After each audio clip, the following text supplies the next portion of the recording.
tout le monde, j'espère que vous allez bien et vous êtes en bonne santé. Alors aujourd'hui, on va présenter la physiologie de cet organe ici qui est en rouge. Alors, quand vous voyez ici qu'il est beaucoup plus petit que le cerveau, mais ils disent qu'il va occuper plus de la moitié des neurones du cerveau. Et cet organe qui est ici, il va être situé dans l'endobase postérieure. Et oui, chaque organe qui est petit dans l'organisme aura des fonctions indispensables à la vie. Sans doute, hein, si vous vous souvenez de l'hypophyse qui se situe dans la ceinture-ci qui est très petite, hein, mais elle aura beaucoup de fonctions. Et oui, c'est ça pour le cervelet. Aujourd'hui, on va présenter la physiologie et un peu l'anatomie du cervelet. On va commencer par un rappel anatomique, puis on va aborder le cours. Très bien.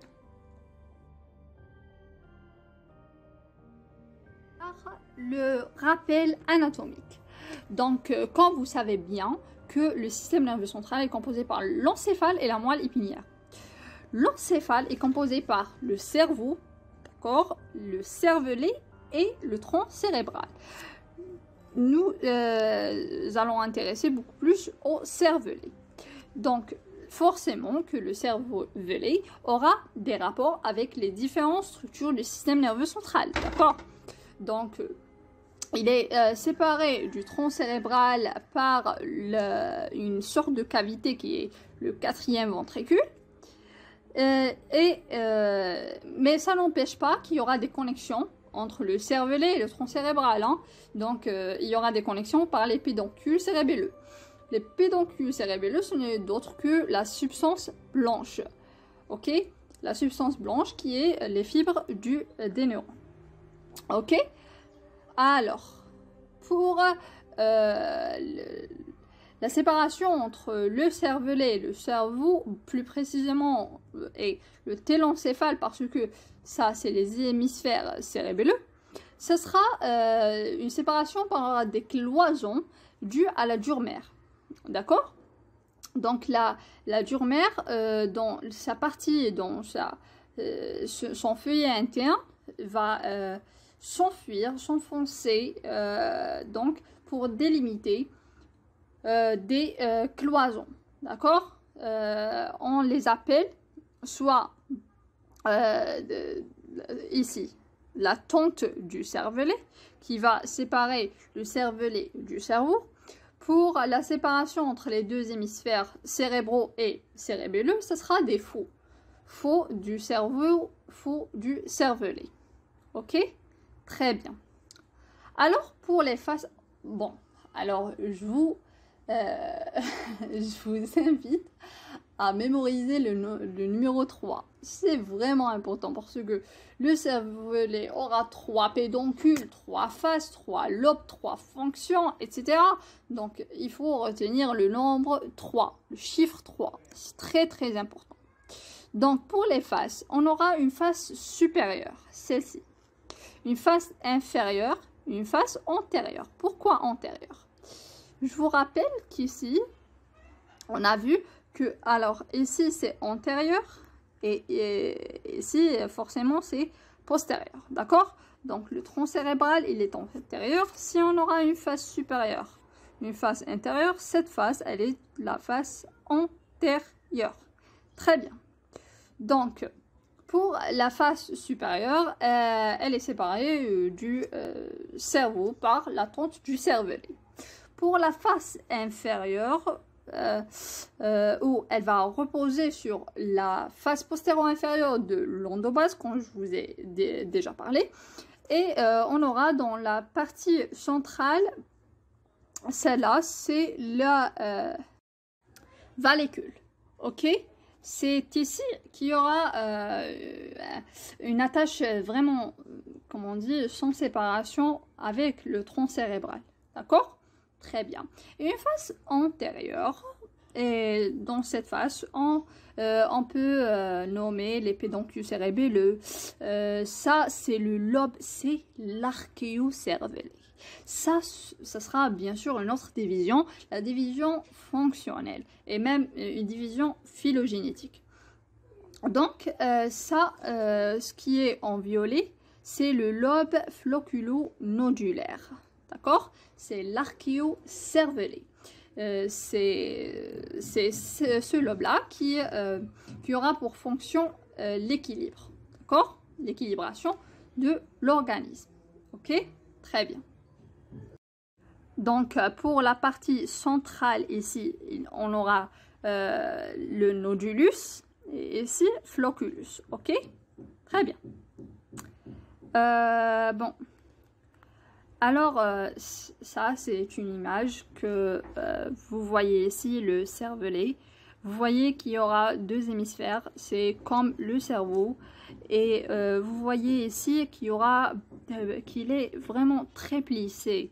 D'accord? Si ce n'était pas plissé, on aura besoin de plus de la boîte crânienne pour emboîter tout ça. D'accord? Donc, il est vraiment plissé, il est même plus plissé que le cerveau. C'est pour ça qu'on dit qu'il va contenir plus de la moitié des neurones. Ouais. Alors, pour ça c'est la division. On arrive maintenant à la division fonctionnelle. D'accord? Donc, cette division fonctionnelle repose sur une division qui est une division phylogénétique. Phylogénétique, c'est-à-dire selon l'ordre d'apparition dans le temps. Ok? Et cette division fonctionnelle, ça veut dire que chaque lobe aura une fonction. D'accord? Très bien. Donc, pour le premier à apparaître, si on peut dire, c'est l'archéocervellé. Archéocervellé, déjà, archéo, c'est ancien. D'accord? Donc, l'archéocervellé, c'est le lobe floculo-nodulaire. Ok? C'est le lobe floculo-nodulaire. Donc, il est limité par la fissure postéro-latérale en arrière et en avant par le voile médulaire inférieur. Ok? Très bien. Ce lobe-là va avoir pour fonction l'équilibre, comme je vous ai déjà parlé. Donc, pour le lobe qui est en vert ici, c'est le lobe antérieur. Ok? Le lobe antérieur qui est formé par, qui est délimité par le voile médulaire supérieur et la fissure primaire, puis la fissure prédigastrique et la fissure postéro-latérale. Tout ce qui est en vert. Donc, on aura comme lobule. Donc, on aura la lingula qui est la plus supérieure, le lobe central, le culmin, le pyramide et l'uvula. Ok? Tout ce qui est écrit ici. Alors, pour le lobe antérieur, le paliocérébellum, ok, c'est le deuxième à apparaître. Il aura pour fonction le maintien du tonus musculaire. Ok, le maintien du tonus musculaire. Le tonus, c'est l'activité de contraction basale des muscles. Ok, ce qui va maintenir la posture, etc., etc. Ok. Pour le lobe postérieur, qui sera le dernier à apparaître, c'est le néocérébellum. Le néocérébellum est délimité par la fissure primaire et la fissure prédigastrique. C'est déclive folium tubaire. Ok? Déclive folium tubaire. Ok? Ça, et pour le néocérébellum, aura pour fonction la coordination des mouvements. D'accord? Par exemple, vous êtes en train de boire et vous êtes en train de... non, je sais pas. Vous êtes en train de boire et vous êtes en train de marcher, par exemple. C'est pas bon pour la santé, mais c'est ça. C'est ça. Ok? C'est la coordination des mouvements. Ok? Très bien. Pour les noyaux gris centraux, oui, ici on va trouver aussi des noyaux gris centraux. Si on va faire une coupe, alors ça c'est une coupe sagittale. Mais si on va faire une coupe longitudinale, frontale, on va avoir cet aspect. Donc, bien sûr, toute structure nerveuse est composée par des substances grises et substances blanches. Pour la substance grise, on aura l'écorce cérébelleuse, ou on peut l'appeler aussi le cortex cérébelleux.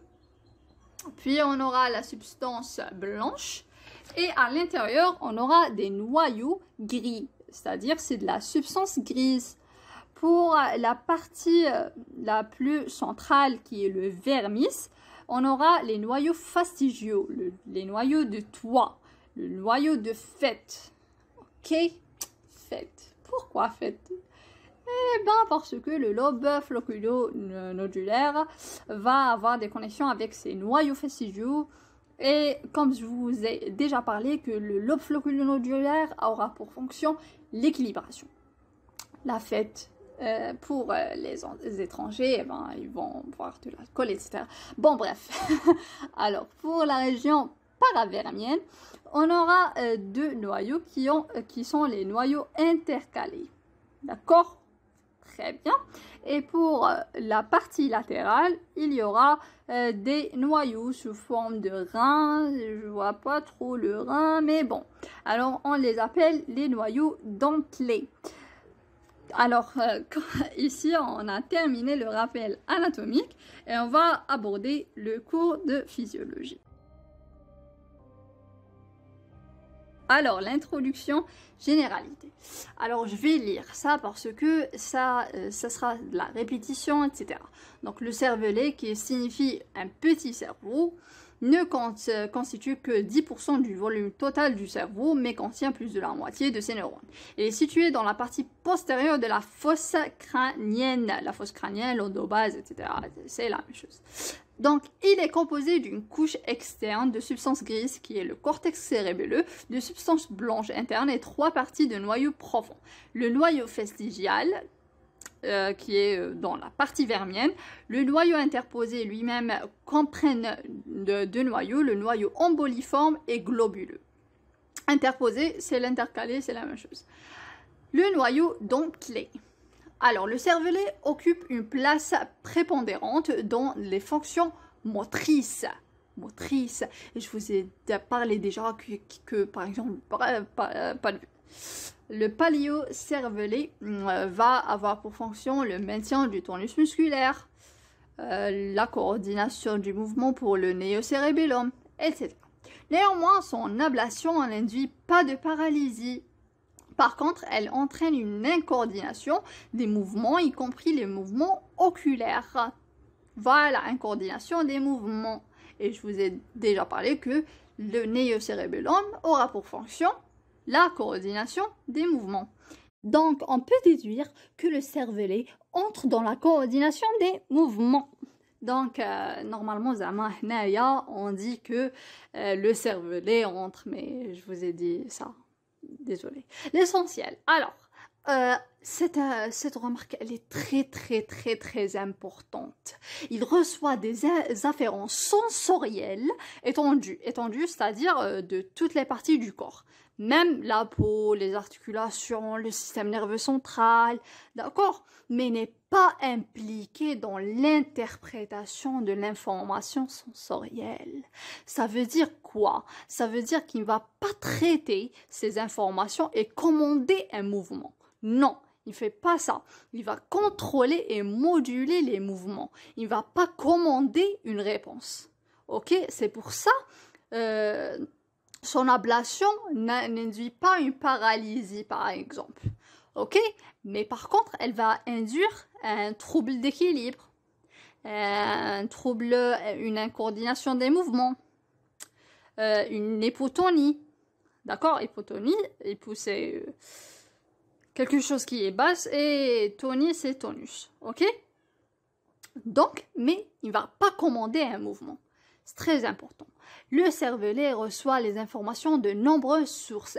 Les informations sensorielles qui proviennent de la peau, des articulations, des muscles, de l'appareil vestibulaire et de l'œil, c'est très important.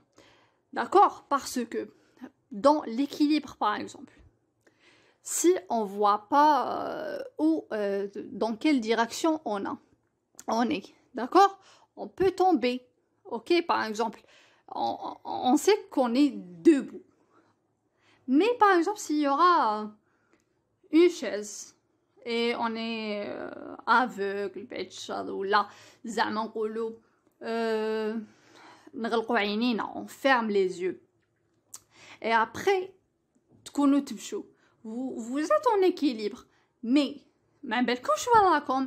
vous ne voyez pas la chaise, donc vous tombez. Ok? Donc, même l'œil va envoyer des afférences au cervelet pour maintenir l'équilibre. Ok? Très bien. Dans la plupart des cas, cette information sensorielle semble être liée à des aspects du mouvement, tels que les signaux des récepteurs des muscles et des articulations à propos des positions et des mouvements en cours. D'accord? Les articulations aussi. Ok? C'est à propos des positions beaucoup plus. Des informations qui proviennent également d'autres parties du système nerveux central, en particulier du cortex cérébral. C'est très important. C'est les mouvements. D'accord? Vous pensez, je vais faire ce mouvement. Après, il y aura la planification, il y aura une programmation. D'accord? Vous voulez faire un mouvement. Donc, le cortex va envoyer des afférences. Votre cervelet. Le cervelet, c'est que vous allez, par exemple, pédaler dans une bicyclette et, je sais pas, et boire de l'eau, par exemple. Donc, il va planifier ses mouvements. Il va réduire l'erreur. D'accord? Très bien, parce qu'il y aura une différence entre un mouvement qui est pas réel et un mouvement réel. Ok? Il va planifier tout ça. Ok? En particulier le cortex cérébral, principalement des zones corticales traitant. Les zones corticales traitant l'information sur les mouvements ou impliquées dans la planification ou l'initiation du mouvement. Très bien. Le cervelet intervient donc dans le maintien d'équilibre, la régulation du tonus musculaire, la coordination des mouvements volontaires et la participation même dans la programmation motrice. C'est très important. Même l'apprentissage. Ok? Donc, par exemple, احنا كي كنا صغار كناش نعرفوا زعما par exemple تروح تمشي في درج تطيح. Mais la prochaine fois تما لازم نمشي درجة بدرجة باش ما نطيحش. اوكي؟ تماتيك تولي عندك apprentissage تاع une erreur درتها من قبل. Le cervelet est capable de détecter la différence ou erreur motrice entre un mouvement prévu et un mouvement réel pour réduire l'erreur à travers son influence sur les motoneurones supérieurs. Ok? Comme je vous ai dit, par exemple, تكون تهبط في درج في les escaliers, après طيح نتايا في بالك بلي راح تمشيها بيان وانت طحت. دونك هذاك اللي كنت حاط في راسك بلي حتمشيها بيان هذاك هو لو موفمون بريفو و لو موفمون ريال اللي درتو. Ok? Très bien. Après, il y aura une influence cervelée sur les motoneurones pour apprendre. Ces corrections peuvent être faites à la fois au cours du mouvement et par apprentissage moteur lorsque la correction est enregistrée.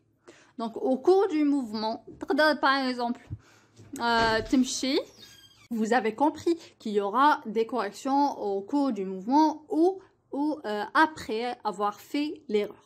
Ok, donc de ce fait, le cervelet est comme un comparateur entre le mouvement planifié, d'accord, qui est prévu, et le mouvement réel. Et il va corriger de ce fait l'erreur, s'il y en a. Ok? En plus de son rôle important dans les fonctions motrices, le cervelet peut intervenir également dans l'apprentissage moteur et les fonctions mentales supérieures. Les fonctions mentales supérieures telles que la mémoire, résoudre les problèmes, etc. Vous avez un problème, vous avez résolu de cette manière, après, يتعلمها. Ok? L'organisation anatomo-fonctionnelle du cervelet, aspect anatomique macroscopique. Je répète. Allez, le cervelet, il est situé dans la partie postério-inférieure de la fosse crânienne, en arrière du tronc cérébral, qui est séparé par le 4e ventricule, mais il est connecté au tronc cérébral par de la substance blanche, c'est les pédoncules. Très bien, je vous ai dit tout ça. Le cervelet est situé dans la fosse crânienne postérieure dorsale du tronc cérébral, et connecté. Très bien. Je vous ai dit tout ça.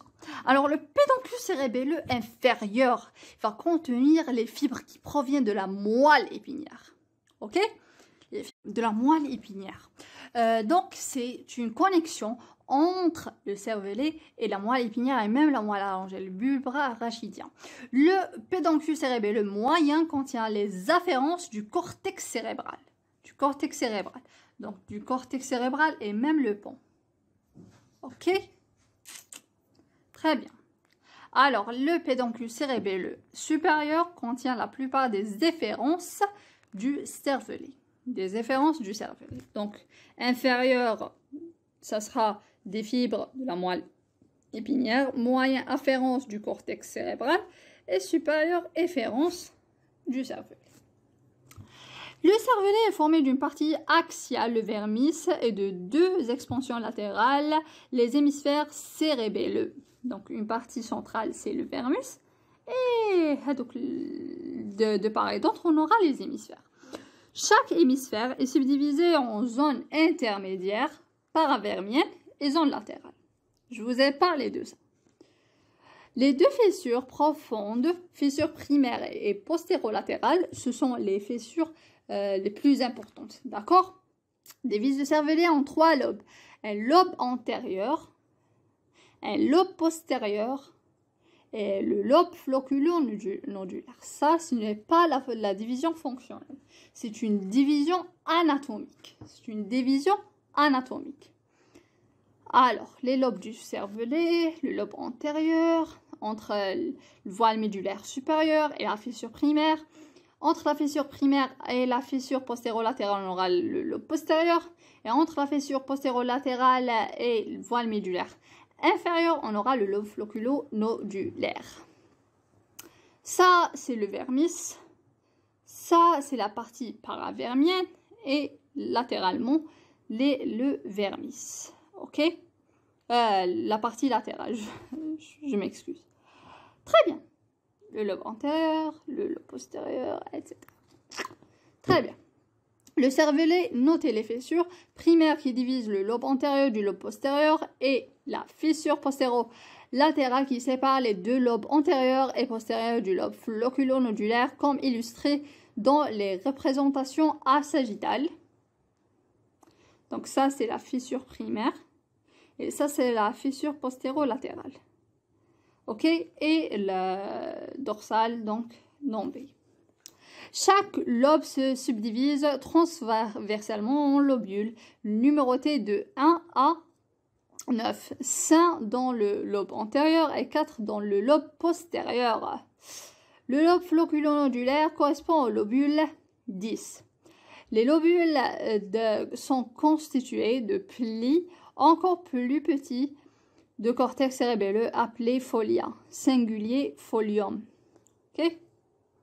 Même les foliums, les lobules plutôt, فيهم des plis. هذوك les plis يتسموا الفوليا ou la folium. Ok, de 1 à 10. Donc, le 1, c'est l'ingula, 2, c'est le lobe central, 3, c'est le culmin, 4, c'est le déclive, 5, le folium, 6, Donc, tubaire, pyramide, uvula, d'accord, etc. Très bien. Et nodulus, flocculus. Eh bien, on est arrivé maintenant à l'aspect fonctionnel. C'est très très important, suivez-moi. Donc, alors je vous ai déjà dit et je vous ai déjà parlé de la division anatomique et la division phylogénétique. Et la division phylogénétique, c'est selon l'ordre chronologique d'apparition des différentes parties du cervelet. Et suivez-moi très attentivement. Donc, chaque partie qui apparaît aura une fonction précise. D'accord? Donc, les chercheurs ont déduit que la division phylogénétique est la même division fonctionnelle. Donc, selon l'ordre d'apparition et selon la fonction. C'est très important. Donc, il y aura 3 parties. Il y aura le vestibulo-cervelet ou vestibulo-cérébellum, c'est la même chose. C'est le lobe floculonodulaire. Il y aura le spino-cervelet ou spinocérébellum. Et il y aura le cérébro-cervelet ou le néo-cervelet. C'est la même chose. D'accord? Parce que le vestibulo, c'est l'archéocervelet. Archéo, c'est un préfixe qui désigne quelque chose qui est très ancien. Le paléocervelet et néocervelet. D'accord? Très bien. Alors, les parties qu'on voit ici, oui, les afférences. Alors, vous savez bien que le cervelet va recevoir des afférences étendues, vraiment étendues, donc de toutes les parties du corps. Et on avait parlé de ça, je pense. Donc, il y aura de la peau, il y aura de la moelle épinière, le cerveau, c'est très important parce que il y en a beaucoup d'afférences qui viennent par le cortex cérébral. C'est très important et donc le plus important, ce sera le cérébro-cervelet. Sans doute, vous voyez que il est grand. Donc, les afférences vers le cortex cérébellum. Et après le cortex cérébellum, il des parties profondes. Les جايين في cervelet, d'accord? Des noyaux profonds qui sont des noyaux gris. كنت وضعتهم déjà la rappel anatomique qu'il y aura les noyaux fastigiaux, les noyaux intercalés et noyaux dentelés. Et il y en a un autre noyau qui est très important parce que les afférences qui viennent vers le cortex cérébral du vestibulo-cervelet vont aller directement vers le noyau vestibulaire du tronc cérébral. D'accord? C'est pour ça que le noyau vestibulaire du tronc cérébral est considéré comme un noyau cérébelleux vrai, d'accord? Car il reçoit des afférences directes du lobe floculonodulaire. C'est très important. D'accord? Vous me suivez? Très bien. Donc, il y aura des informations qui viennent, par exemple, par le cortex cérébral vers le spinocervelet, et après du cérébro-cervelet, excusez-moi, vers le noyau dentelé. Ok? Le noyau dentelé qui se situe ici, dans les parties latérales des hémisphères. Par exemple, pour le spinocervelet, ça sera la partie vermienne et la partie paravermienne. Pourquoi? Parce que la partie vermienne, on aura les noyaux fastigiaux et la partie paravermienne, on aura les noyaux intercalés. Et pour cérébro-cervelet, ça sera les noyaux dentelés. D'accord? Je vous ai résumé et maintenant on va lire. D'accord? Très bien. Alors, sur le plan phylogénétique, le cervelet peut être divisé en 3 parties fonctionnellement différentes. On distingue le vestibulo-cervelet, vestibulo-cérébellum. Il se compose de lobes floculonodulaires, considéré comme la partie la plus primitive du cervelet. Il reçoit des entrées vestibulaires et visuelles. Oui, c'est très important. Donc, les afférences du cortex cérébral du vestibulo-cervelet, ça sera des afférences qui viennent par le noyau vestibulaire, donc qui se trouve dans le tronc cérébral, et même par la 8e paire des nerfs crâniens, donc le nerf cochléo-vestibulaire, et aussi de l'œil, d'accord? Il y aura des afférences. Pourquoi? Parce que, comme je vous ai déjà parlé de avec la personne qui est aveugle et qui partait et puis elle était en train de marcher et puis elle tombait. Pourquoi? Parce que elle n'a pas vu la chaise. D'accord? C'est très important. C'est pour ça le vestibule cervellé entre dans l'équilibre.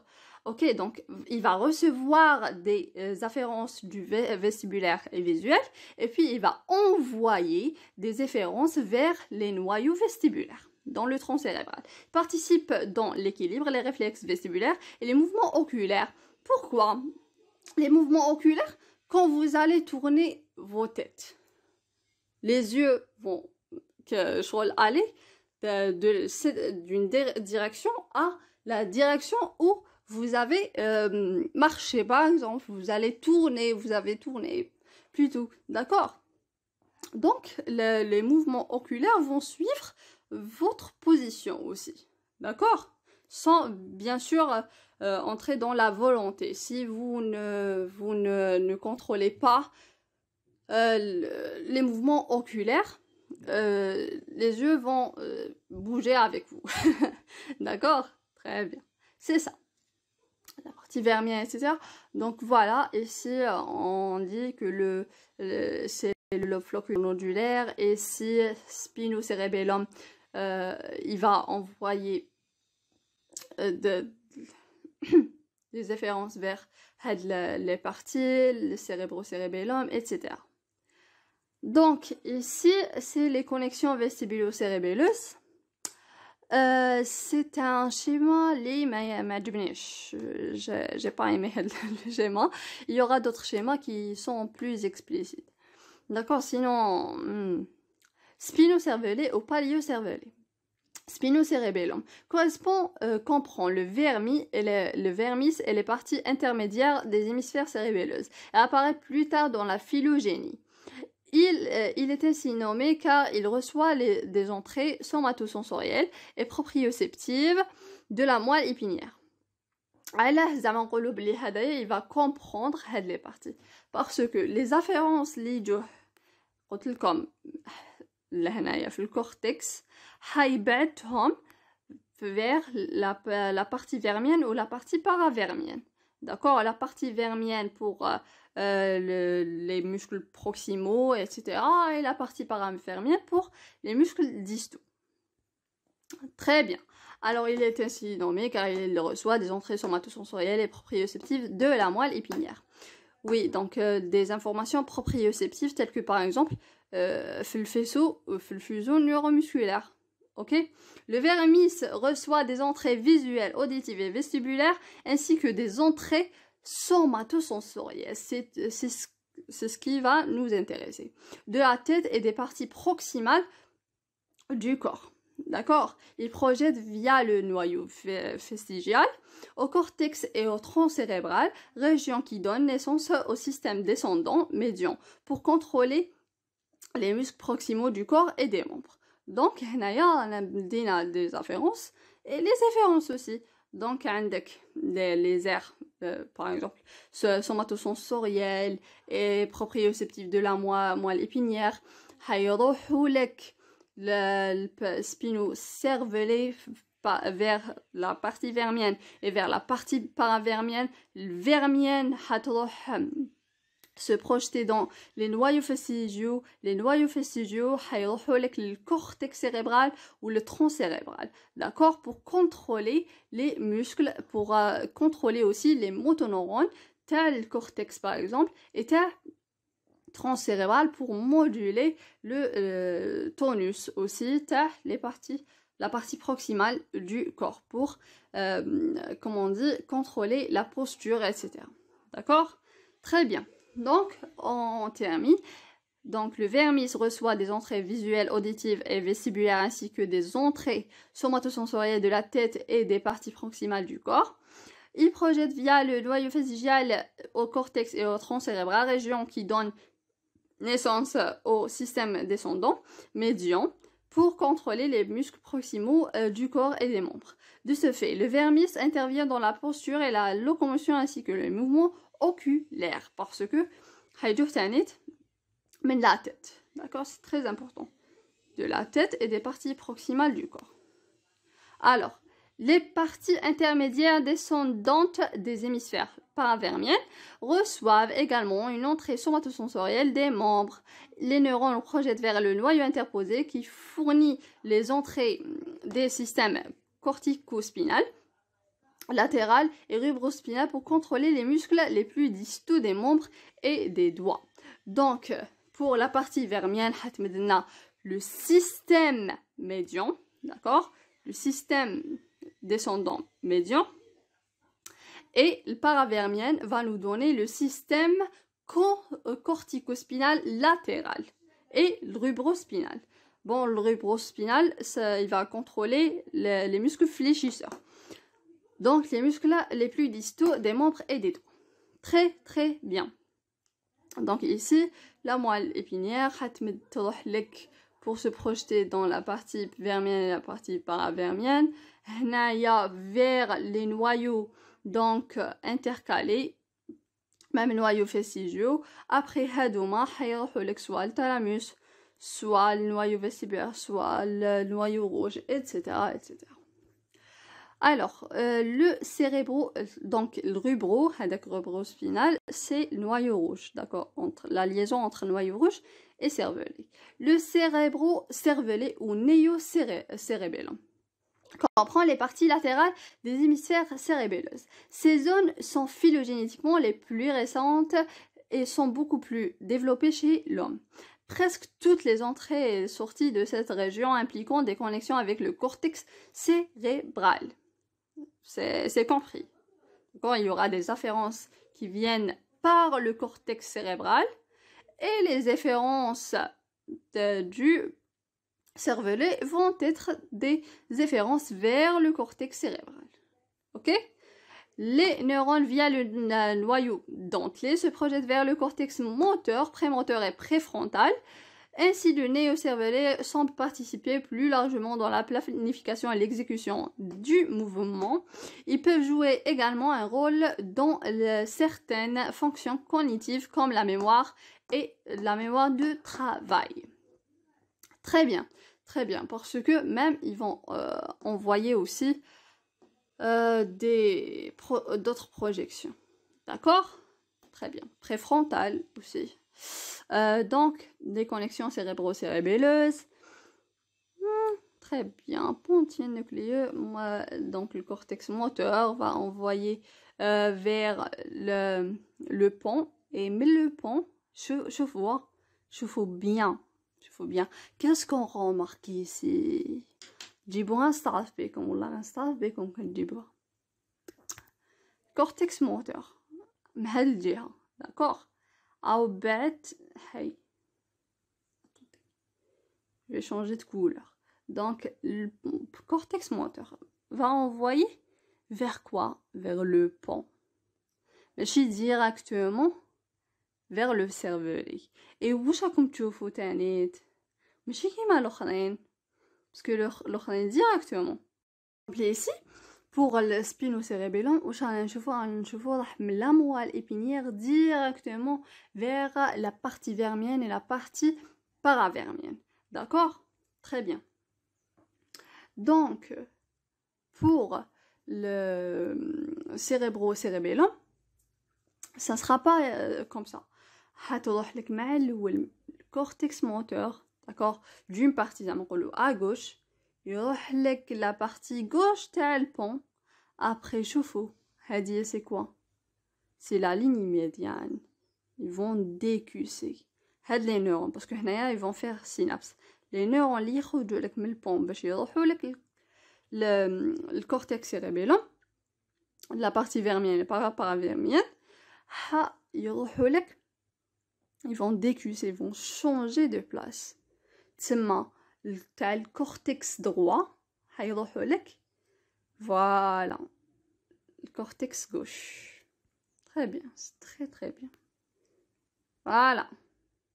Maintenant, on est arrivé aux afférences du cervelet. Si vous avez bien compris l'aspect fonctionnel, parce que je vous ai parlé de tout ça.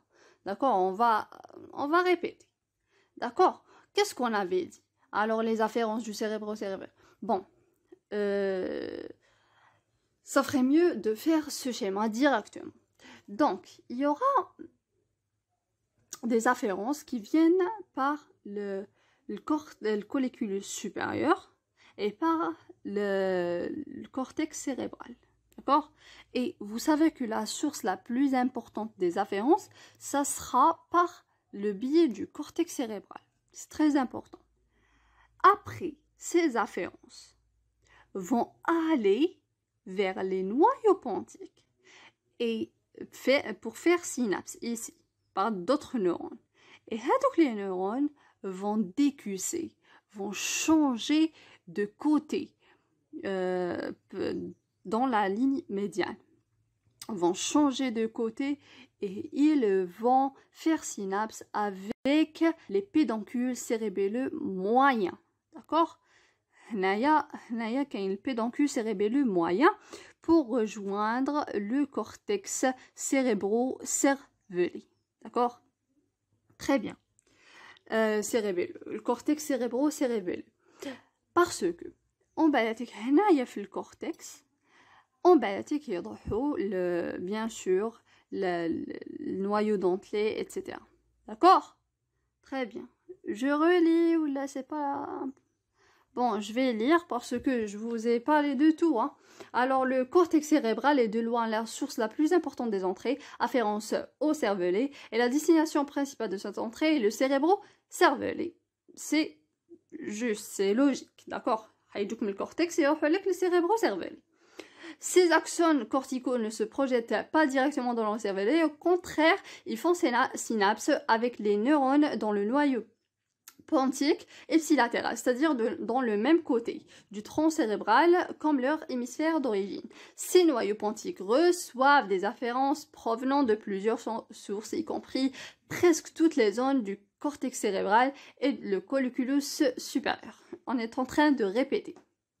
Donc, on a le cortex هيروح لك للبون وقلنا البون هيجيب لك من الكورتكس et les colliculus supérieurs. Ces axones des cellules dans les noyaux pontiques aux fibres ponto-cérébelleuses traversent la ligne médiane et entrent dans le cervelet contralatéral via le pédoncule cérébelleux moyen. Cette projection massive et croisée de fibres pontiques dans le cervelet via le pédoncule cérébelleux moyen fait que les signes provenant d'un hémisphère cérébral sont projetés dans des circuits neuronaux dans l'hémisphère cérébelleux opposé.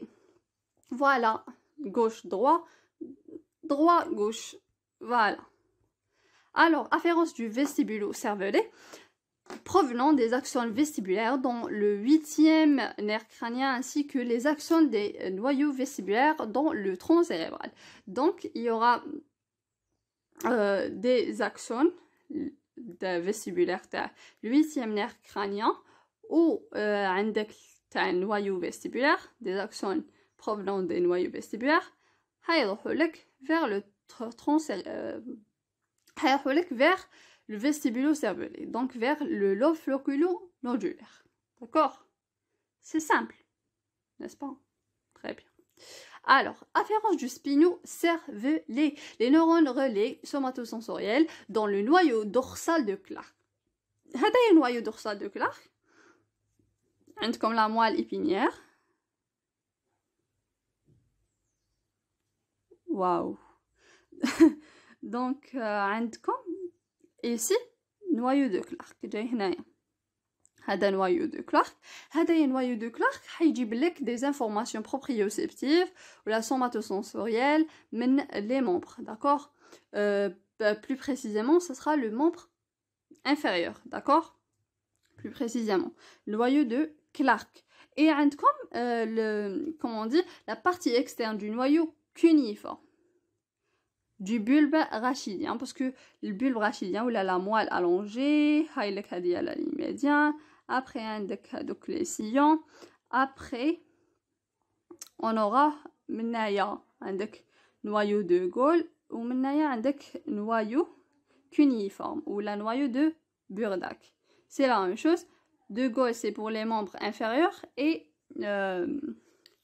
Burdak, c'est pour les membres supérieurs. Donc, les noyaux relais somatosensoriels dans le noyau dorsal de Clark dans la moelle épinière, parce que se trouve dans le cordon postérieur, donc de la moelle épinière, et la partie externe du noyau cuniforme du bulbe envoie leur axone au spino-cervelet. Rappelons que ces noyaux comprennent les groupes de neurones relais innervés par les axones proprioceptifs des parties inférieures et supérieures du corps respectivement. Donc, le noyau de Clark pour les parties inférieures et pour les parties supérieures, ce sera noyau cuniforme. Les signaux proprioceptifs du visage sont également reliés via le noyau mésencéphalique du trijumeau pour se projeter dans le spino-cervelet. D'accord? Qu'il y a d'autres informations et qu'on a dans les si vous vous souvenez, la partie vermienne, قلنا باللي كاينه des informations somatosensorielles اللي يجولك من la tête. Très bien. Très bien si vous vous souvenez. Alors, les signaux visuels et auditifs sont transmis au cervelet via les noyaux du tronc cérébral et fournissent au cervelet des signaux sensoriels supplémentaires qui complètent les informations proprioceptives concernant la position du corps et les mouvements. D'accord? Très bien.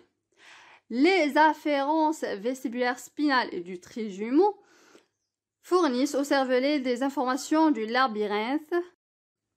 Je vais vite la partie parce que sans expliquer. Donc les signaux ou les signaux visuels et auditifs sont transmis au cervelet via les noyaux du tronc cérébral. D'accord? Parce que des informations aussi visuelles ou auditives pour compléter les informations, pour savoir dans quelle position on est, quel sera le mouvement à exécuter, etc. Est-ce que c'est possible, est-ce que ce n'est pas possible, d'accord? Donc, les signaux visuels et auditifs sont transmis au cervelet via les noyaux du tronc cérébral, parce que le tronc cérébral a des noyaux pour l'air visuel et l'air auditif. Donc, je vais chercher un schéma. J'ai pas trouvé un schéma. Donc, la vue postérieure, t'as le cervelet. Donc,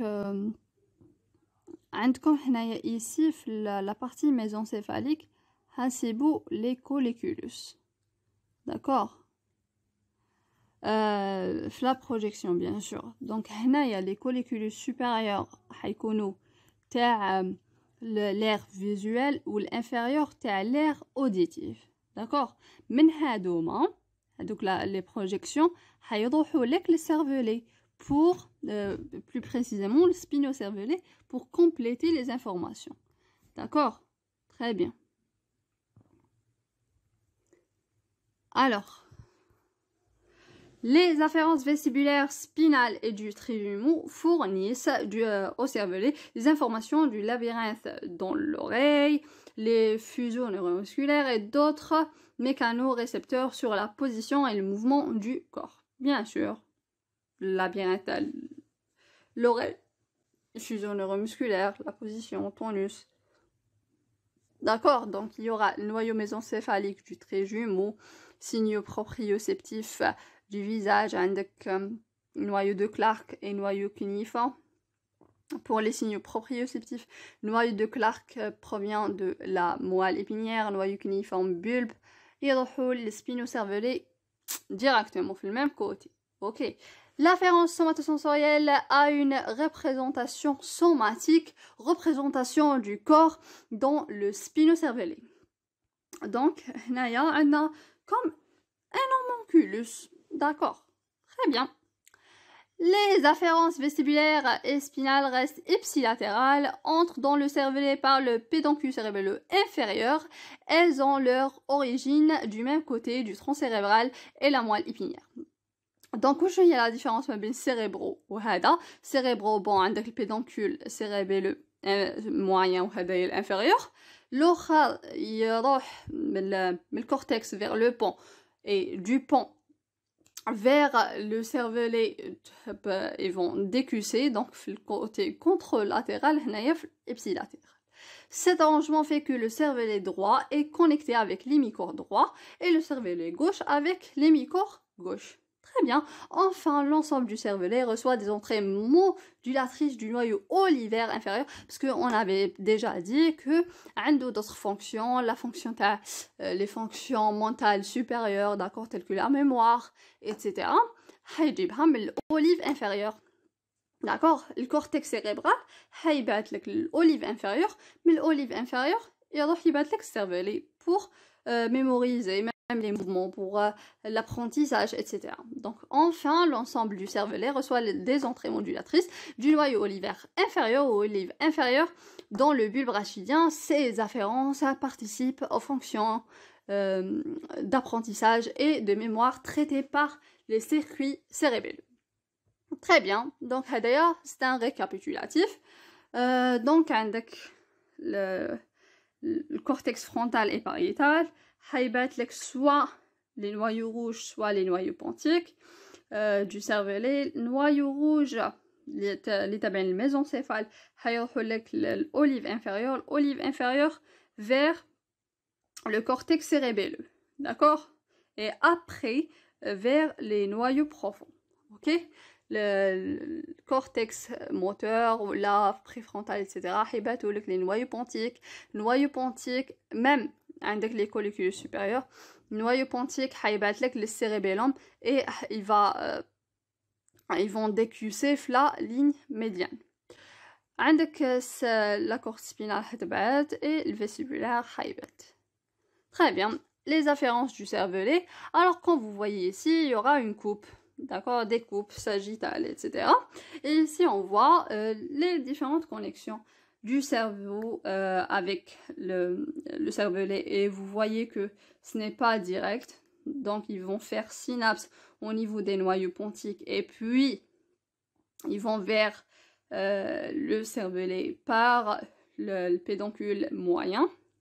Et on aura aussi عندك le vestibulaire, le noyau vestibulaire, l'olivaire inférieur, le noyau cuniforme externe, le noyau de Clark, هيباتوا لك تانيت des afférences, le cortex cérébelleux.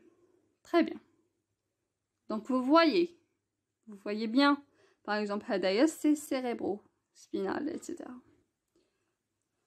Voilà, alors on lit coupe coronale sagittale à travers le cortex cérébral et le tronc cérébral humain.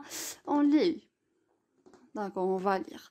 Montrant les entrées dans le cervelet à partir du cortex cérébral, le système vestibulaire, la moelle épinière, le tronc cérébral, les projections corticales vers le cervelet sont faites via des neurones relais dans le pont. Ces axons pontiques traversent ensuite la ligne médiane dans le pont et se projetent dans le cervelet via le cervelet et le pédoncule moyen. Là, je pense qu'il y en a une faute. Les axones de l'olive inférieure de la moelle épinière du noyau vestibulaire atteignent le cervelet par le pédoncule cérébelleux inférieur. Très bien, maintenant on est arrivé aux efférences du cervelet. Très bien. Arrivé maintenant aux différentes efférences du cervelet. Donc suivez-moi. On va juste détailler ici. Donc, on sait qu'il y aura des afférences étendues, donc un peu partout du corps humain, qui vont vers le cortex cérébelleux. Donc, ces trois parties-là. Alors, les neurones du cortex cérébelleux vont se projeter vers les différents noyaux profonds du cervelet et le complexe vestibulaire du tronc cérébral, qui est considéré comme un vrai noyau cérébelleux parce qu'il n'y aura pas comment on dit, il est direct. La connexion entre ces deux, elle est directe, d'accord, elle se fait de façon directe. Après, ces neurones vont à leur tour envoyer des axones aussi vers les différentes structures, vers le cortex prémoteur, le cortex moteur, mais avant vont faire relais dans les noyaux thalamiques ventrolatérales par exemple. Et puis hadouk vont innerver les motoneurones du cortex, etc. Les noyaux vestibulaires vers la moelle épinière, le tronc cérébral, etc.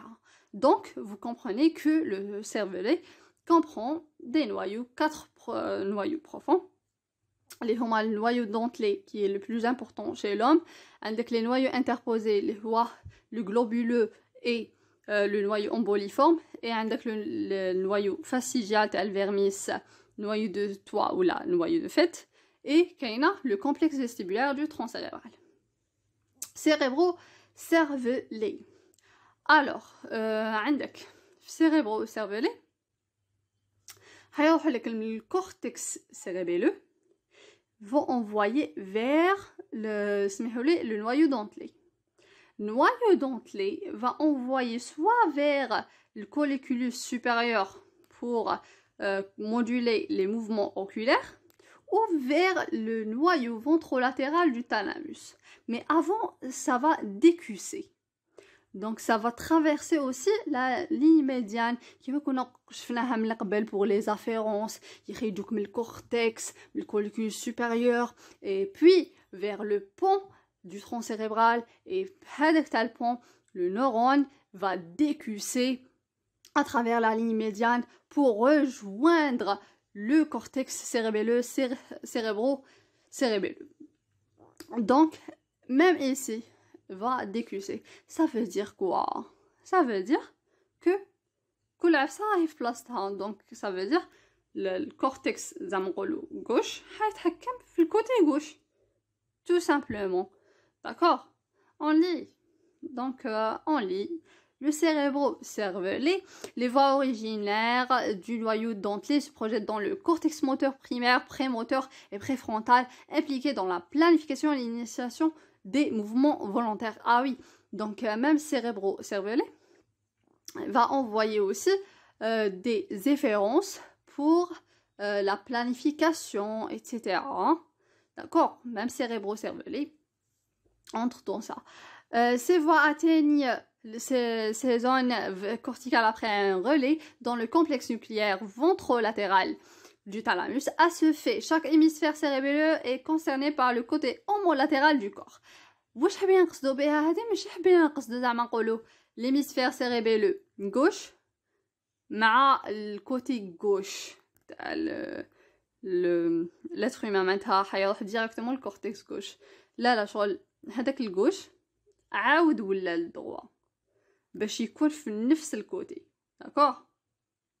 Cette voie traverse la ligne médiane de sorte que le cortex moteur dans chaque hémisphère qui contrôle la musculature contralatérale reçoit des informations de l'hémisphère cérébelleux homolatéral. Exactement. Très bien. Donc هادي ما parce que parce que c'est vraiment c'était clair. هاد الفقرة زادوها شوية بزاف.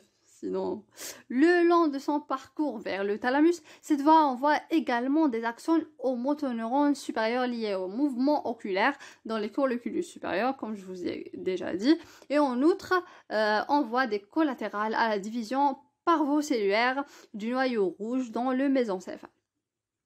Aussi, cette division du noyau rouge projette à son tour vers l'olive inférieure, fournissant ainsi un moyen pour les efférences du cervelet d'avoir le feedback sur une majeure partie d'afférences cérébelleuses.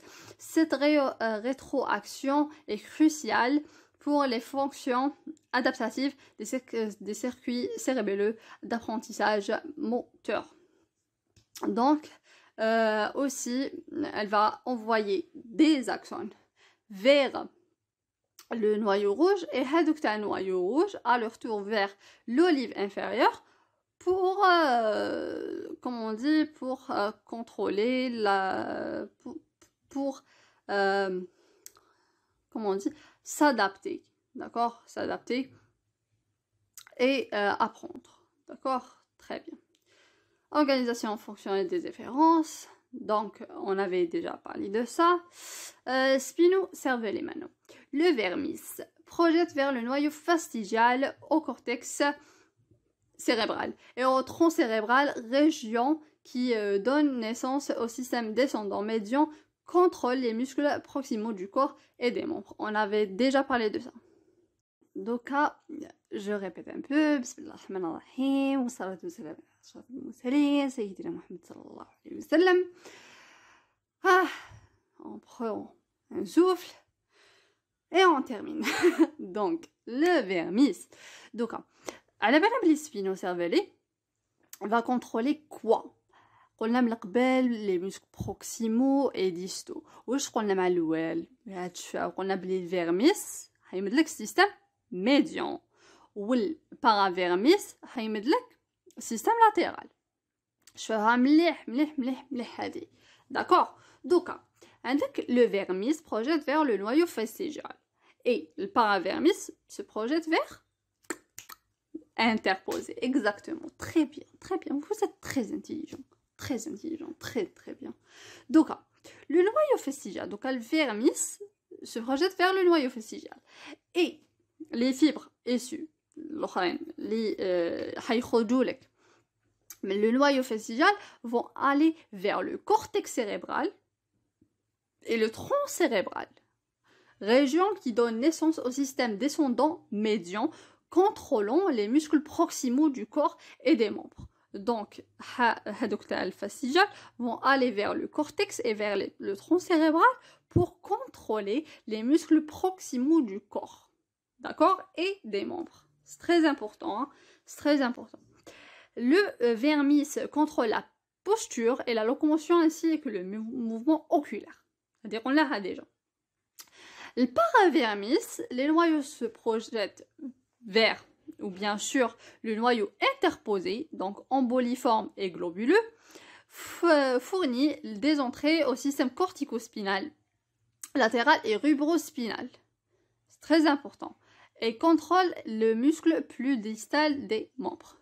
Donc, là, عندكم ورقة ولا تقدروا تكتبوا زعما نقولوا الفيرميس, noyau fastigial, tronc cérébral, cortex moteur, deux flèches تكتبوا زعما نقولوا système descendant médian. Et le paravermis, noyau interposé, il met le système corticospinal latéral et rubrospinal. Les muscles plus distaux des membres. C'est très important.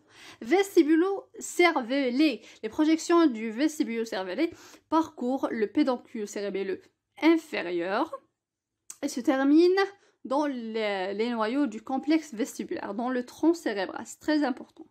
Donc, هادوما تاع le vestibule cervellé هيخرجوا لك من l'inférieur. Ok, c'est très important. Ces noyaux contrôlent les mouvements des yeux, de la tête, etc. Donc, شتو le vestibule cervellé كي يجوه من الفستيبول et noyau cochléaire, etc. هيجوه من le pédoncule cérébelleux inférieur et vont parcourir le même chemin, d'accord, par le pédoncule cérébelleux inférieur pour aller vers le complexe vestibulaire, le tronc cérébral. Ces noyaux contrôlent les mouvements des yeux, de la tête et du cou qui compensent les accélérations linéaires et rotationnelles de la tête. Alors ici, c'est un diagramme qui résume un peu. C'est pas la peine. Donc, très bien.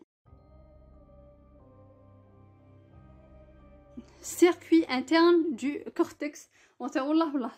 C'est pas très important. Interne du cortex cérébelleux maintenant. Aspect histologique, cytoarchitectonie du cortex cérébelleux. Alors, cytoarchitecture du cortex cérébelleux, représentation de différents types de couches cellulaires et le glomérule cérébelleux. Donc, hadaya, c'est le cortex cérébelleux. Donc, on va voir les différentes couches. Donc, il y aura une couche moléculaire, d'accord? Il y en a une couche granulaire et une couche périforme. D'accord? Très bien. Donc, pour la couche moléculaire, on va trouver les cellules à Corbeil ou les cellules stellaires. Pour les cellules, ou bien pour la couche des cellules piriforme, on va trouver les cellules de Purkinje, c'est la seule référence. Très bien. Gardez ça en tête et gardez que toutes les cellules de la couche moléculaire, couche de Purkinje, ce sont des inhibitrices. كامل. تقدر وحدة تنيبي الأخرى اللي راح تنيبي حاجة أخرى. أوكي بصح هما لا فونكسيون تاعهم elle est inhibitrice. D'accord.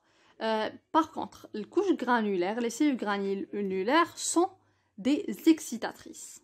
Gardez ça en tête. Et puis, on aura bien sûr ici la substance blanche. Sous le cortex, il y aura des fibres, d'accord?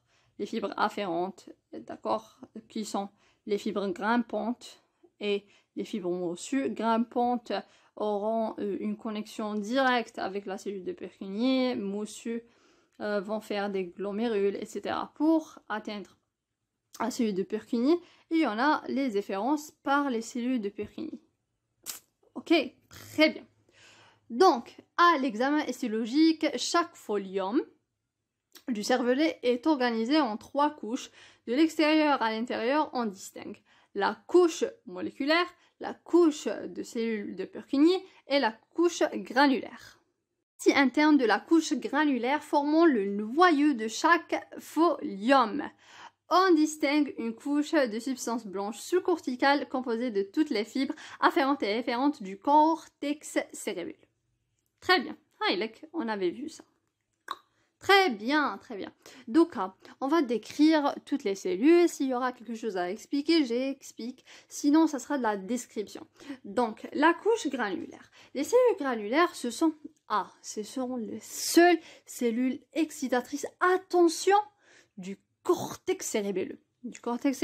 Par exemple, qui m'a les fibres mossues, etc., ce sera des fibres excitatrices. Mais les fibres mossues, ce sont les fibres afférentes. Très bien. Donc à la couche granulaire, les cellules granulaires, ce sont les cellules excitatrices. Chaque cellule granulaire a un arbre dendritique dans la couche granulaire et on voit ensuite un long axone nominalisé jusqu'à la couche moléculaire où se bifurque en 2 fibres parallèles en T, s'étendent transversalement le long du folia et établissent des contacts synaptiques excitatrices ou excitateurs avec les arbres dendritiques de nombreuses cellules de Purkinje. Donc, عندك هنايا زعما نقولوا les différents couches. Très bien. دوكا هادي كيما هنايا في الوسط عندك لا سيلول دو Purkinje وين الدندريت تاعهم حيروح حتى لا كوش موليكولير. دونك très bien. حيروح حتى لا كوش موليكولير. دوكا les cellules granulaires اللي يكونوا هنايا عندهم bien sûr un arbre dendritique, etc. Et on va voir. Il va faire synapse avec les cellules de Golgi et les fibres mossues. Mais il va envoyer un axone à la couche moléculaire où va se bifurquer en T. Et Naya va exciter dendrite à la cellule de Purkinje. Très bien, très bien. D'accord? J'espère que c'est clair. Alors, les cellules granulaires ont un arbre dendritique dans s'établissant des contacts synaptiques avec les fibres mossues, l'un des 2 principaux types de fibres afférentes du cervelet, avec bien sûr les fibres grimpantes, et avec les axones et les dendrites des cellules de Golgi dans un complexe synaptique appelé glomérule cérébelleux. Chaque fibre mossue excite jusqu'à 30 cellules granulaires et chaque cellule granulaire reçoit l'entrée d'environ 4 fibres mossues. Très bien. Donc, عندك les cellules granulaires. عندهم un arbre dendritique et puis qui vont faire synapse avec les fibres mossues. Les fibres mossues qui sont des fibres afférentes sont excitatrices. Donc, ils vont exciter les cellules dendritiques. Et ils vont exciter les cellules de Golgi. Et les cellules de Golgi vont inhiber les cellules granulaires. D'accord? Très bien. J'espère que c'est clair.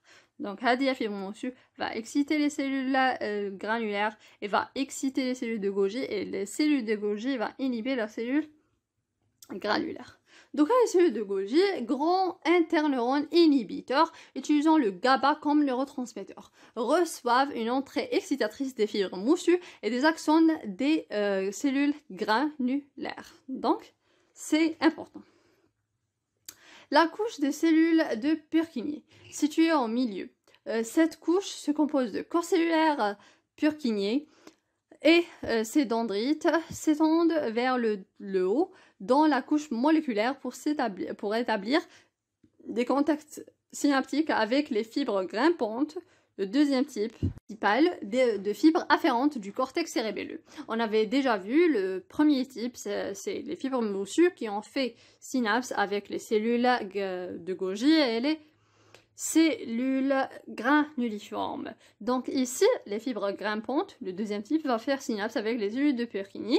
Et les cellules de Purkinje vont faire avec aussi des interneurones inhibiteurs et des fibres parallèles excitatrices telles que les fibres de cellules granuliformes. D'accord? Les axones hadocantées, etc. Les axones de cellules de Purkinje représentent l'unique voie de sortie du cortex cérébelleux en se projetant dans les noyaux cérébelleux profonds, dans la substance blanche sous-jacente ou dans les noyaux ventre vestibulaires situés dans le tronc cérébral. Elles ont une action inhibitrice sur leur cible utilisant le GABA comme neurotransmetteur. Donc, les axones vont aller au noyau cérébelleux profond qui est le noyau vestigial, dentelé, etc. et vers les noyaux vestibulaires comme c'est le cas du vestibulo-cérébelleux. Très bien. Situé dans le tronc cérébral. Elles ont une action inhibitrice sur leur cible utilisant le GABA comme neurotransmetteur. Les cellules, la couche moléculaire est la plus externe. Elle contient les corps cellulaires et dendrites de deux types d'interneurones inhibiteurs. Ok? Les cellules étoilées et les cellules accourbées. Donc, elles contiennent deux types d'interneurones qui sont inhibiteurs. Inhibiteurs, t'as les cellules de Purkinje. Ok, haramlik. Les interneurones inhibiteurs. D'accord, les cellules étoilées et les cellules accourbées, ou bien les cellules stellaires, ici c'est la même chose, ainsi que de nombreuses dendrites des cellules de Purkinje. Donc, la couche moléculaire, on va trouver aussi les dendrites de cellules de Purkinje. Elle contient également les fibres parallèles axones des cellules granulaires qui sont parallèles au grand axe du folia. Parce que l'axe de folia, l'axe de la coupe longitudinale, d'accord, parallèle. Très bien. Les fibres afférentes cérébelleuses. Les fibres afférentes au cortex cérébelleux sont regroupées principalement en deux types sur la base de la morphologie et les connexions de leurs terminaisons dans le cortex. Les fibres moussues et les fibres grimpantes. Les fibres moussues proviennent des corps cellulaires dans les noyaux pontiques, des corps cellulaires dans les noyaux pontiques, la moelle épinière et le tronc cérébral. Par contre, qui m'a le grimpante, elle va venir de l'olive inférieure. C'est très important. D'accord? Donc, voilà le cortex. Les dupins starvés. C'est bien starvés.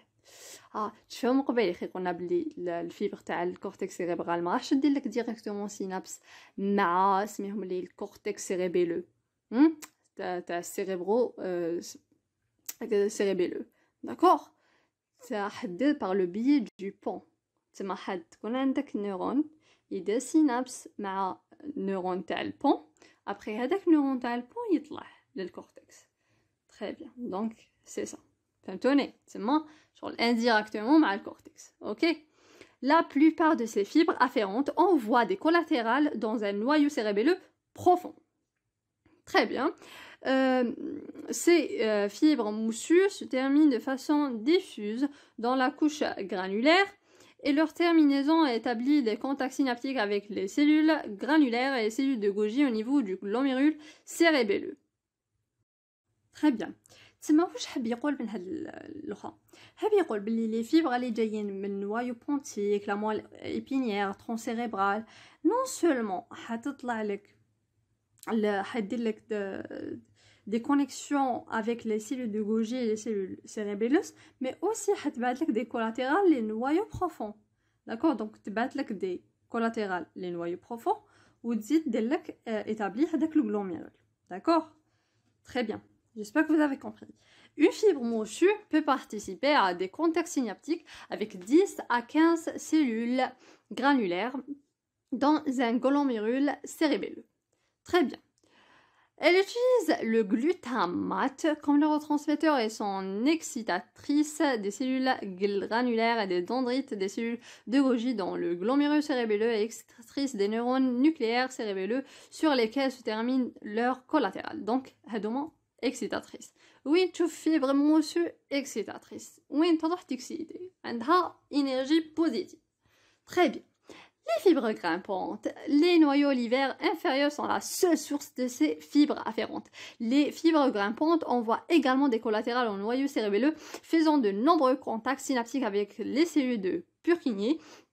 Chaque fibre grimpante contacte 1 à 10 neurones de Purkinje, mais chaque neurone de Purkinje reçoit l'entrée synaptique d'une seule fibre grimpante.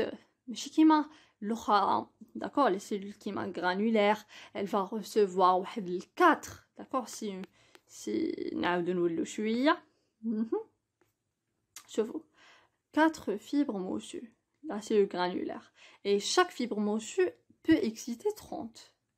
D'accord, très bien. Ok, j'espère que vous avez compris.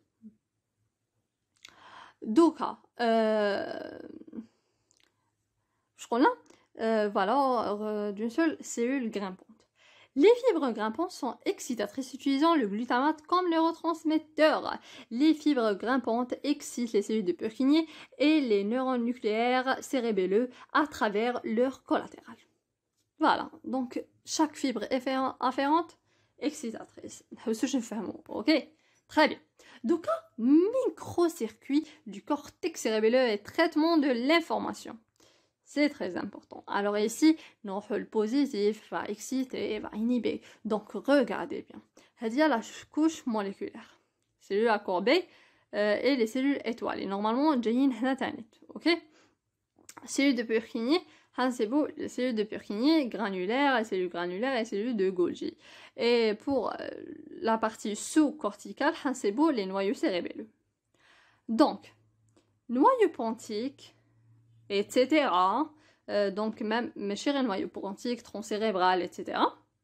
La moelle vont envoyer des collatérales vers les noyaux cérébelleux et vont envoyer des fibres vers les cellules granulaires et les cellules de Golgi pour établir le glomérule cérébelleux. Et sont excitatrices des deux. Cellules de Golgi, elle va inhiber les cellules granulaires, etc. Ah oui, diagramme. Très bien. Donc, le complexe olivaire inférieur va envoyer des collatérales ici, des fibres grimpantes, exactement. Des connexions avec les cellules de Purkinje pour l'exciter. Et attention, la cellule de Purkinje, elle est inhibitrice. Elle va inhiber les noyaux cérébelleux. Attention. Très bien, donc Hadia, c'est de la répétition. Alors ici, ça sera la répétition, ça sera vraiment sur une explication et une révision même de ce qu'on avait dit. Donc dans le glomérule cérébelleux, les fibres mochues excitent les dendrites des cellules granulaires et les cellules de Golgi. L'axone de la cellule de Golgi, à travers son contact synaptique avec les dendrites de la cellule granulaire, inhibe à son tour la cellule granulaire dans le glomérule. Ainsi, la cellule de Golgi fournit une inhibition par rétroaction des cellules granulaires précédemment excitées par l'activité des fibres mochues. Très bien. Alors, de même, l'action de la cellule granulaire pénètre dans la couche moléculaire, se ramifie en fibres parallèles et excite les cellules de Purkinje, étoilées, accourbées et de Golgi. Waouh! Donc, la cellule granulaire, elle est très généreuse. Elle va exciter tout. Même la cellule qui va l'inhiber, elle va l'exciter. Donc, elle excite tout. Donc, vous voyez, même elle va exciter la cellule de Golgi. Elle va exciter la cellule de Purkinje. Aussi, à leur tour, les cellules accombées, les cellules étoilées, inhibent les cellules de Purkinje. De ce fait, les interneurones GABAergiques modulent en partie l'activité d'inhibition des cellules de Purkinje par l'inhibition par rétroaction due à l'activation des cellules étoilées à courbées. C'est-à-dire, c'est l'explication, d'accord? Les fibres moussues grimpantes ont des effets différents sur l'activité électrique des cellules de Purkinje. Les fibres grimpantes excitent directement les cellules de Purkinje et les fibres moussues excitent les cellules granulaires qui, à leur tour, par les fibres parallèles, excitent les cellules de Purkinje. Les cellules de Purkinje, seule voie de sortie du cortex cérébelleux, inhibent les cellules de noyaux cérébelleux profonds et les cellules des noyaux vestibulaires. Très bien. Alors, parce que vous savez, le cortex cérébelleux va inhiber les noyaux en réalité. Parce que les noyaux, parce qu'à la belle comme les noyaux, منهم يخرجوا les efférences, le cortex, etc. هادوك حيخدموا en permanence. على بالها pour moduler هذاك le travail, هذاك الكورتكس سيريبيلو شغل ميم الكورتكس سيريبرال حيبات لهم يقال حبس شويه بلا عقل راك دير بزاف. Donc le cortex يبدا inhibé par les cellules de Purkinje parce que les cellules de Purkinje vont vers les noyaux pour les inhiber. فهمتوني؟ Très bien. Cellules de Purkinje, seule voie de sortie du cortex cérébelleux, inhibe les cellules de noyaux cérébelleux profonds et les cellules de noyaux vestibulaires. Les fibres grimpantes ont une influence puissante sur les cellules de Purkinje. Chaque potentiel d'action dans une fibre grimpante induit une réponse enregistrée au niveau de la cellule de Purkinje sous forme d'un pic complexe spike. Oui, donc les cellules grimpantes parce que directement vers les cellules de Purkinje pour l'activer. Par contre, le moussu, les cellules granulaires ou le granulaire, elle va exciter les cellules تاع Golgi, même le moussu va exciter le Golgi et le Golgi va l'inhiber. تسمى البوتنسيال تاعها ما تشغل بزاف لا يلحق الفوق. باش نتفاهموا. ماشي كيما les cellules grimpantes qui ont une influence puissante sur les cellules de Purkinje. D'accord, le pic complexe spike. Un potentiel initial de grande amplitude suivi par une décharge de haute fréquence de potentiel de faible amplitude. En revanche, les fibres parallèles excitées par les fibres moussues ne produisent que des potentiels postsynaptiques excitateurs, bref, les PPSE, et de faible amplitude dans les neurones de Purkinje. Ces potentiels se propagent au segment initial de l'axone où ils génèrent des points simples spikes qui se propagent dans l'axone. Donc, فهمتوني. En général, la fonction cérébelleuse est régulée par la modulation des efférences des noyaux cérébelleux. Cette modulation est médiée par l'inhibition subséquente des cellules nucléaires par les axones des cellules de Purkinje, l'excitation des mêmes cellules nucléaires cérébelleuses par des collatérales des fibres afférentes moussues et grimpantes. Ces interactions synaptiques modifient en continu les signaux efférents générés par les neurones nucléaires cérébelleux. Voilà, donc نشوفوا هذا le schéma. Donc on va expliquer. Alors, تبعوني bien. دوكا عندكم هادوما لي نوايو داكوغ هادية ليفيرونس لي راهي رايحة للكورتكس الترون سيريبرال اتسيتيرا. دوكا عندك لي زافيرونس هايجوك داكوغ les fibres moussues et les fibres grimpantes en rouge. Les fibres moussues on حيجوا لك من البون حيجوا لك من الترون سيريبرال حيجوا لك من la moelle spinale etc. Ils vont envoyer bien sûr des collatérales, les noyaux centraux, pour les exciter. Et plus, ils vont envoyer des fibres pour faire bien sûr des connexions et des synapses avec les dendrites des cellules granulaires pour les exciter et aussi les dendrites des cellules de Golgi. D'accord? Pour les exciter aussi. Les cellules de Golgi vont inhiber à leur tour les cellules granulaires. D'accord? Et les cellules granulaires, ils vont l'inhiber. Ou les fibres mochues ils vont l'exciter. Donc le potentiel تاعهم حيكون قليل. C'est pour ça qu'on dit a very small spike. D'accord? Elle a bien un PPSE. D'accord? هذاك le PPSE حيروح tout au long de l'axon. هذاك l'axon qui يلحق la couche moléculaire حيتفضل عليك انت. D'accord? Très bien. Pour exciter, on va exciter les dendrites, les cellules de Purkinje.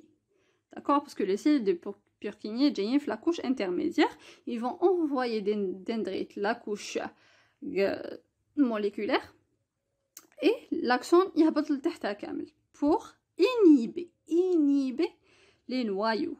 D'accord? Très bien. Donc ils vont exciter les cellules de Purkinje pour inhiber les noyaux. Après, vous avez le clumping fiber, les fibres grimpantes. Les fibres grimpantes يروحوا directement. Ils jouent l'olive inférieure, directement pour exciter les cellules de Purkinje. D'accord? Pour exciter les cellules de Purkinje. Après, ils vont exciter huge spike. D'accord? Donc la cellule de Purkinje pour inhiber les noyaux. Donc pour égaliser la faillite, les cellules de la couche moléculaire, la cellule stellaire et la cellule à corbeille. Je la vois pas ici. Basket cell. Great. Les deux vont inhiber la cellule de Purkinje. On va dire que la cellule de Purkinje qui elle va être inhibée, elle ne va pas inhiber les noyaux et puis noyaux etc. Vous voyez, c'est le récapitulatif ta gauche qu'on a d'accord? Très bien, j'espère que c'est clair. Donc on a la sémiologie d'une atteinte du cervelet. C'est très intéressant et c'est de la clinique. Très bien. Maintenant, l'atteinte du cervelet se manifeste cliniquement par l'hypotonie. C'est un élément essentiel du syndrome. Elle se manifeste par l'augmentation du ballon au cours de la mobilisation passive des segments de membres, par l'hyperlaxité de certaines articulations et par le caractère pendulaire des réflexes rotuliens et tricipitaux. Qu'est-ce qu'on veut dire par ça? On veut dire que quelqu'un qui est hypotonique ne peut pas se maintenir debout, ne peut pas se maintenir en une position quelconque. Si vous allez, par exemple, lui demander de se lever, il ne peut pas. Il va essayer, mais sa tête va basculer en avant ou la basculer en arrière. Il ne peut pas يوقف normal parce que ما عندوش هذيك l'activité de contraction basale تاع les muscles qui va maintenir la posture تاع البنادم. D'accord? Même une hyperlaxité, une souplesse excessive تاع les articulations.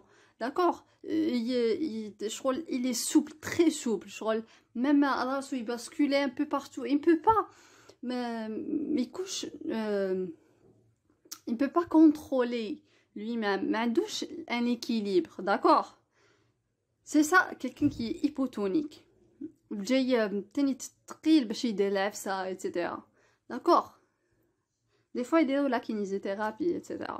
L'ataxie cérébelleuse. L'ataxie cérébelleuse, donc, l'ataxie cérébelleuse, c'est-à-dire, déjà le mot ataxie veut dire un désordre morbide t'as les neurones qui se caractérise par un manque de coordination t'as les muscles, d'accord? La station debout, elle est immobile et difficile. Maintenant, يوقف بصح شغل ما يقدرش يمشي. C'est pour ça le polygone de sustentation يزيد. Polygone de sustentation معناتها كي واحد يوقف. زعما les pieds un dessin شوية. Donc هدايا c'est le polygone de sustentation. La distance entre هادوك les deux pieds لازم il écarte les pieds تاعو pour se maintenir debout. D'accord? Donc faites d'oscillations brusques et régulières, le patient doit écarter les jambes pour maintenir l'équilibre. Élargissement du polygone de sustentation. C'est très important. La marche qui est ataxie cérébelleuse, elle est aussi perturbée. Elle est faite d'embarder d'un côté ou de l'autre. Elle est dite festonnante. Festonnante. Le malade élargit son polygone de sustentation. Excusez-moi, j'ai oublié donc la marche est elle aussi perturbée. Elle est faite d'embarder d'un côté ou de l'autre. Elle est dite festonnante. واش معناتها الواحد زعما نقولوا يكون ماشي هكذايا à droite اوب يولي يمشي à gauche شغل يدور une rotation brusque. D'accord, c'est ça. Le malade élargit son polygone de sustentation, les bras écartés pour obtenir plus d'équilibre. On la qualifie parfois de démarche pseudo-ébrieuse. Les pas sont irréguliers, les mouvements des membres inférieurs sont décomposés, élévation excessive des genoux.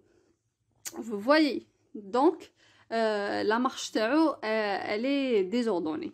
D'accord? Donc un trouble de l'exécution du mouvement. La dysmétrie. La dysmétrie, les patients ont des problèmes à initier les mouvements avec les membres affectés et à contrôler l'amplitude des mouvements le plus souvent souvent le mouvement dépasse la cible. Hypermétrie. Maintenant, par exemple, quelqu'un qui veut attraper ou la toucher son œil, il va toucher son front, par exemple. Il n'atteint pas la cible, plus. Des mouvements excessifs. Vous voyez. Alors, on trouve aussi l'adiocosinésie. Le patient ne peut pas contrôler les mouvements alternés. D'accord, mais qu'est-ce que coordination des mouvements? Le tremblement, c'est un tremblement à la fin d'un mouvement. Lorsque le patient tente d'arrêter le mouvement, il s'agit d'un tremblement d'action. Maintenant, il y a un mouvement, il tremble. D'accord? Enfin, la conclusion. Donc, j'espère que c'était bénéfique. On va lire la conclusion. Le cervelet occupe une place importante dans les fonctions motrices. Il intervient dans le maintien de l'équilibre, la coordination des mouvements du corps et des yeux, la régulation du tonus musculaire, la participation même dans la programmation motrice. Il joue un rôle de comparateur entre le mouvement prévu et le mouvement réel et de correcteur de l'erreur motrice. Sa participation également dans les fonctions cognitives, donc la mémoire, etc. L'apprentissage, etc. Et l'apprentissage moteur est actuellement bien démontré. Merci pour votre attention. J'espère que c'était utile. Inch'Allah, Rabbi yufqna, Inch'Allah. Merci.